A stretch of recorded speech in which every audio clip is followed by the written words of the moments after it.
Hello! A cake for a queen. Harry was a cook. He worked in Stonewall's castle, where he had to cook all the meals for the Queen Alice. The queen was very unkind and she often made Harry's job very difficult. Harry and his two helpers, Matt and Hugo, worked hard in the castle kitchen every day. But Queen Alice never gave them any money, so their families only ate cold vegetables. They were hungry and unhappy most of the time, and Queen Alice was angry most of the time. Nothing could make her smile. One day she called Harry and said, "I hate birthdays, but next Friday I will be 50 years old, so make a birthday cake for me. I want you to put 50 kinds of food in this cake, and it must be the largest and the best cake I have ever tasted. Do you understand?"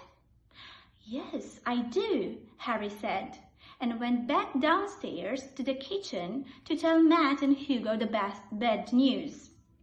Matt and Hugo tried to think of things to put in the cake. "Oh, we could put eggs, strawberry jam, and lots of butter and milk in it," Hugo said. "What else can we put in it?" Harry asked. "We can put flour, honey, mangoes, and brown sugar in it too," Matt said. "Okay, that's 8 different things. What else?" Harry asked again. "How about some kiwi juice, apples, coffee, carrots, and chocolate, and a little pepper too," said the child who suddenly appeared in the kitchen. Harry didn't know her, but she looked kind and friendly. "Thank you," he said. "Those are wonderful ideas." Soon they had 49 different kinds of food on the table. Matt and Hugo began to mix everything together in an enormous bowl, but Harry soon stopped them. "We've got a problem," he said. "We've only got 49 things to put in this cake, but the Queen wants 50. We need one more thing." The girl took a pear from her pocket and said, "Here, this is for you.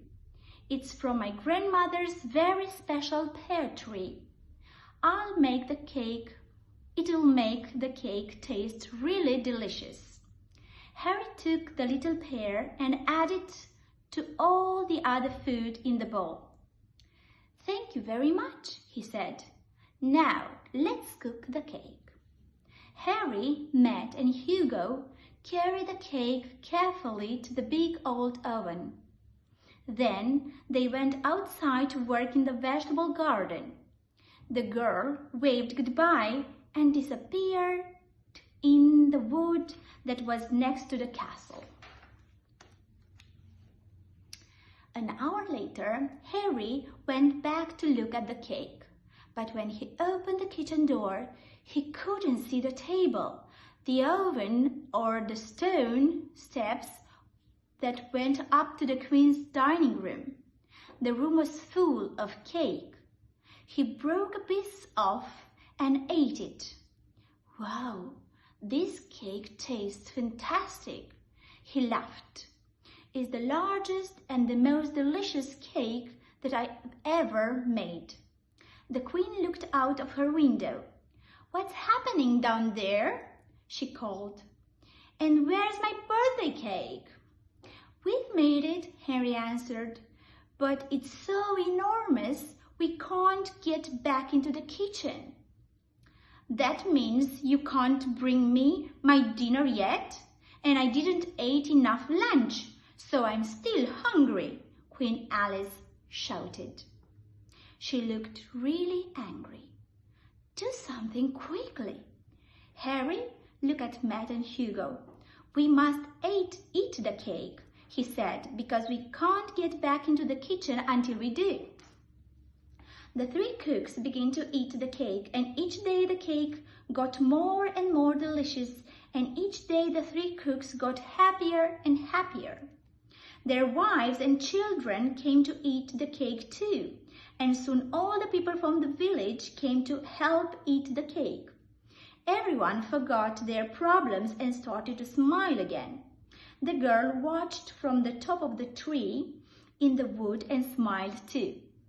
The people from the village were getting happier and happier, but Queen Alice was getting hungrier and hungrier and angrier and angrier. She could only eat dry biscuits, and she could only drink rain water from the little gold cup that she left outside her window. The cooks, their families, and the people from the village finished eating the cake on the morning of the Queen's birthday. Harry put the last piece on a beautiful silver plate and carried it carefully up the stone steps. He didn't feel frightened of the Queen now. He felt happy and brave. Here's